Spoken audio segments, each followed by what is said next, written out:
একটা কথা বলুন তো, আপনাদের এই গ্রামে এই যে বিধবাদের নিয়ে সব এই ছোঁয়াছুঁয়ি এগুলো কি চলে? হ্যাঁ, আপনারা আমাদের গ্রামের গর্ব, আপনাদের ব্যবসা শহরে কত বিখ্যাত, কিন্তু এইভাবে একজন বিধবা মেয়েকে স্পর্শ করার চল এই গ্রাম বাংলায় সত্যি নেই।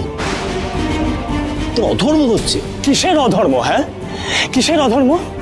একটা মেয়ে পড়ে যাচ্ছিল, ওর মাথা ঘুরে গেছে, ওকে জাস্ট ধরেছে অন হিউম্যানিটেরিয়ান গ্রাউন্ড। হোয়াট অধর্ম? এটা গ্রাম, তোর বিদেশ নয়। What are you saying, আম্মা? আমরা 2026 সালে দাঁড়িয়ে আছি, এই কথাগুলো কেন বলছো? সারা পৃথিবী জুড়ে মেয়েরা নাইট শিফটে কাজ করে, ছেলে মেয়ে নির্বিশেষে সবাই একসাথে কাজ করে, কোনো প্রবলেম হয় না। আর এখানে দাঁড়িয়ে এটা গ্রাম, শহর নয়। That is all you have to say, আম্মা। ওয়াও। কুমকুম, সোম থেকে রবি প্রতিদিন সন্ধ্যে 7টায় স্টার জলসায় ও জিও হটস্টারে।